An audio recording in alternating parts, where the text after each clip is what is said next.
പുതിയൊരു day in my ലൈഫിലേക്ക് എല്ലാവർക്കും സ്വാഗതം. ഇതൊരു മിനി ഡേ ഇൻ മൈ ലൈഫാണ് കേട്ടോ.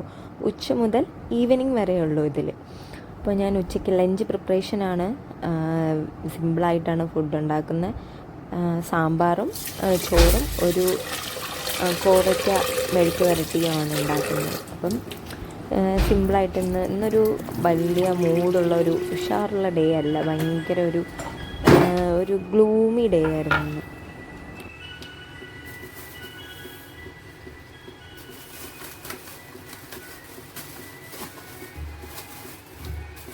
ഇത് ഇന്നലെ ഒക്കെ മേടിച്ചിട്ട് വന്ന ചീസായിരുന്നു. അത് നല്ല അത്ര ഫ്രഷൊന്നും അല്ലായിരുന്നു. അതുകൊണ്ട് ഞാൻ നന്നായിട്ട് വാഷ് ചെയ്ത്, ഞാൻ പറഞ്ഞിട്ടില്ലേ വിനാഗിരിയിലിട്ട് നന്നായിട്ട് വാഷ് ചെയ്തിട്ട് ഞാൻ സാമ്പാറിന് വേണ്ടിയിട്ട് കട്ട് ചെയ്യണം കഷ്ണങ്ങൾ.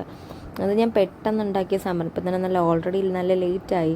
ഇന്ന് എണീറ്റപ്പോൾ തന്നെ ലേറ്റായി. പെട്ടെന്നാണ് മോളെ ഹറിബറിയിലാണ് സ്കൂളിലൊക്കെ വിട്ടത്. അങ്ങനെ ഇന്നലെ വീട്ടിൽ കറണ്ട് ഇല്ലായിരുന്നു. സോ അങ്ങനെ രാവിലെയാണ് കറണ്ട് വന്നപ്പോൾ അതിൻ്റെ എണീക്കാനുള്ള ബുദ്ധിമുട്ടൊക്കെ ഉണ്ടായിരുന്നു. അങ്ങനെ സാമ്പാറിന് വേണ്ടിയിട്ട് വേഗം കഷ്ണങ്ങൾ കട്ട് ചെയ്ത് ഞാൻ ഇന്ന് ഉണ്ടാക്കുന്ന ഒരു സിമ്പിളായിട്ടുള്ള എല്ലാം കൂടെ ഒരുമിച്ചിട്ട് ഉണ്ടാക്കുന്ന സാമ്പാറാണ്. സെപ്പറേറ്റ് അല്ലാണ്ട് എല്ലാം കൂടെ ഒരുമിച്ചിട്ട് വേവിച്ച് ഉണ്ടാക്കുന്ന സാമ്പാറാണ്. പല രീതിയിലുണ്ടാക്കും. അപ്പോൾ ഇന്ന് അങ്ങനെയാണ്, എല്ലാ കഷ്ണങ്ങളും ഇട്ടുണ്ടാക്കുന്ന സാമ്പാറാണ്.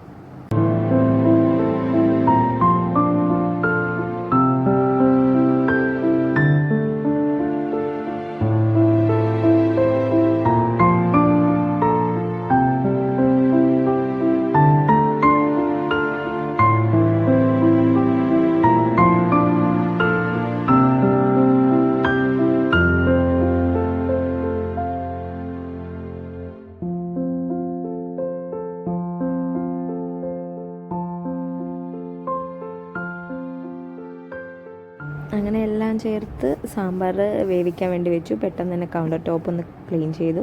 ഇനി കോവയ്ക്ക കട്ട് ചെയ്യണം. പെട്ടെന്നൊരു വെഴുക്ക് വരട്ടാൻ വേണ്ടിയിട്ട് കോവയ്ക്കയും കൂടെ കട്ട് ചെയ്തു.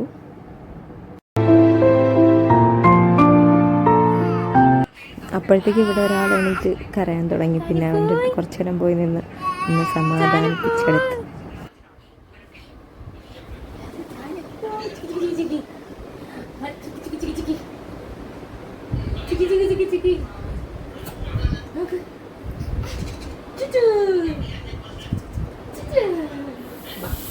അപ്പോഴത്തേക്ക് ഇവിടെ സാമ്പാർ ഫിസിലൊക്കെ വന്നിട്ടുണ്ടായിരുന്നു. അപ്പോഴത്തെ തൊട്ടടുത്ത് തന്നെ ഞാൻ കോവയ്ക്ക മെഴുക്ക് വരട്ടാൻ വേണ്ടി അതും കൂടെ വെച്ച് മെഴുക്ക് വരട്ടി. ചോറും റെഡി ആയിട്ടുണ്ട്. ഞാൻ രാവിലെ ചോറ് വെച്ചായിരുന്നു. അപ്പോൾ അത് വാർക്കാൻ വേണ്ടി ചോറും എടുത്ത് വെച്ചിട്ട്, ഇനി ഞങ്ങൾക്ക് ചോറിൻ്റെ കൂടെ മുട്ട കഴിക്കുന്നൊരു ശീലമുണ്ട്, മുട്ട ഓംലേറ്റ്. അങ്ങനെ 2 മുട്ട എടുത്ത് ഓംലേറ്റ് ഉണ്ടാക്കാൻ വേണ്ടിയിട്ട് അതിന് ഉള്ളിലേക്ക്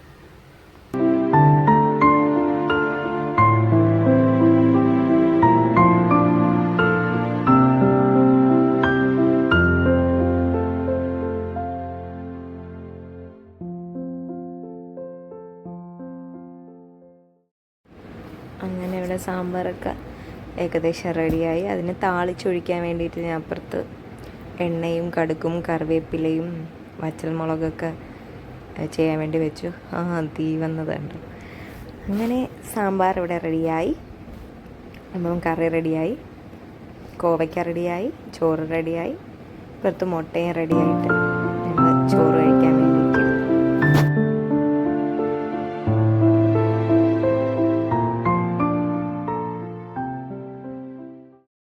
അപ്പോഴത്തേക്കും വൈകുന്നേരമായി, 3:15. ഞങ്ങൾ അതിൻ്റെ ഇടയ്ക്കൊന്ന് ജസ്റ്റ് ഉറങ്ങി എണീറ്റായിരുന്നു. 3:15 അപ്പോഴത്തേക്കും മോള് വരേണ്ട ടൈമായി. പുറത്തെന്ന് പറഞ്ഞാൽ അമ്മാതിരി വെയിൽ, ചൂടാണ്. ഒരു 5 മിനിറ്റ് നിന്ന് കരിഞ്ഞ് പൊള്ളിപ്പോവും, അമ്മാതിരി വെയിലാണ്. അതുകൊണ്ട് ഞാൻ ഏകദേശം അവൾ വരുന്ന ടൈം വെയിൽ കൊള്ളാൻ വയ്യ. അപ്പോഴത്തേക്ക് മോളെത്തി, സ്കൂൾ ബസ്സിൽ മോളെത്തിയിട്ടുണ്ടായിരുന്നു.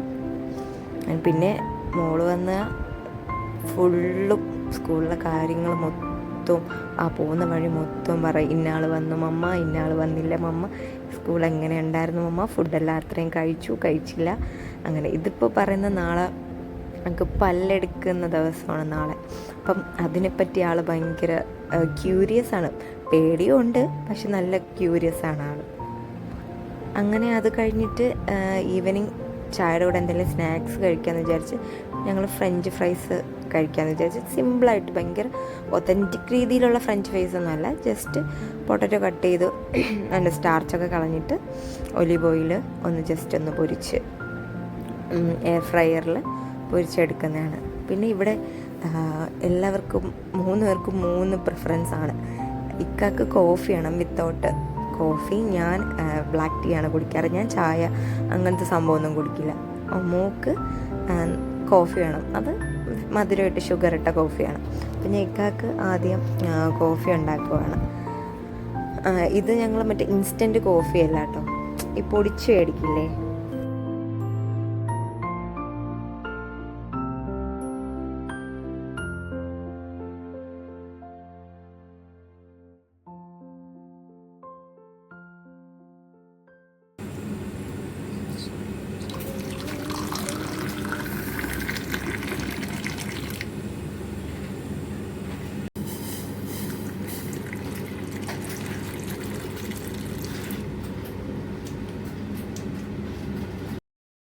അങ്ങനെ ചായയും കോഫിയൊക്കെ റെഡിയായി, ഫ്രഞ്ച് ഫ്രൈസ് റെഡിയായിട്ട് ഞങ്ങൾ കഴിക്കപ്പോഴത്തേക്ക് അവിടെ വർക്ക് ചെയ്തുകൊണ്ടിരിക്കുമായിരുന്നു. അങ്ങനെ ഇതെല്ലാം കഴിച്ചു.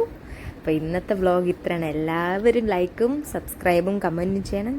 Thank you.